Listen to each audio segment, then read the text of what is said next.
திருவள்ளுவரின் வழியில் வாழ்ந்து வாழ்வின் உன்னத நிலையினை அடைய திருக்குறளோடு நாம் என்னும் இந்த நிகழ்விலே இணைந்திருக்கின்ற உங்கள் அனைவருக்கும் முதற்கண் வணக்கம்.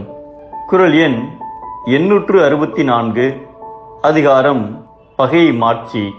மகாபாரத போரில் கர்ணன் வெகு உக்கிரமாக போர் செய்து பாண்டவர் படைகளை சிதறடித்துக் கொண்டிருந்தார். அதை கண்ட அர்ஜுனன், கிருஷ்ணா, கர்ணன் நம் படைகளை அழித்துக் கொண்டிருக்கின்றார், அவனை நோக்கி தேரைச் செலுத்து என்றார்.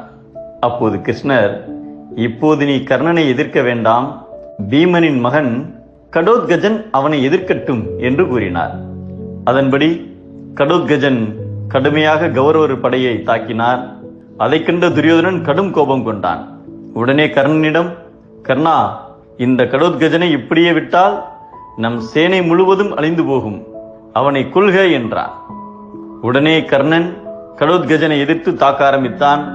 இருப்பினும் கௌரவர் படைகள் தொடர்ந்து அழிந்து கொண்டே இருந்தது. அதனால் துரியோதனன், கர்ணா, இனியும் தாமதிக்க வேண்டாம், இக்கொடியவனை உடனே கொன்றுவிடு என்று மீண்டும் கூக்குரலிட்டான். போரில் ஏற்பட்ட காயத்தால் ஏற்கனவே கர்ணனின் உடலிலிருந்து ரத்தம் பெருகிக் கொண்டிருந்தது.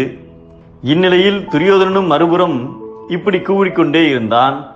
அதனால் கடும் கோபம் கொண்ட கர்ணன் ஆத்திரத்தில் வைஜெயந்தி என்னும் சக்தி வாய்ந்த ஆயுதத்தை கடோத்கஜன் மீது பிரயோகித்தான். அது கடோத்கஜனின் உயிரை வாங்கியது. அதை கண்டதும் பாண்டவர்கள் துக்கத்தில் மூழ்கினர். ஆனால் கிருஷ்ணர் மட்டும் மகிழ்ச்சி அடைந்தவராக இருந்தார். இதை கண்ட அர்ஜுனன், கிருஷ்ணா, கடோத்கஜன் மறைவால் நீ மட்டும் சந்தோஷப்படுவது ஏன் என்றார். அதற்கு கிருஷ்ணர், அர்ஜுனா, உன்னை கொல்வதற்காகவே வைத்திருந்த ஆயுதத்தை கர்ணன் இப்போது இழந்து விட்டான். இனி அவனை வீழ்த்துவது எளிது. அதனால் நீ பிழைத்தாய், கர்ணன் பலவீனம் அடைந்து விட்டான். அதனால் தான் சந்தோஷப்படுகிறேன் என்றார். கடோத்கஜனின் கடுமையான தாக்குதல் காரணமாக உணர்ச்சி வசப்பட்ட கர்ணன் தனது நிதானத்தை இழந்து சக்தி வாய்ந்த ஆயுதத்தை அவசரப்பட்டு பிரயோகித்தான். அதனால் மிகப்பெரிய பலத்தை இழந்தான். அர்ஜுனனும் மிக எளிதாக கர்ணனை வென்றான்.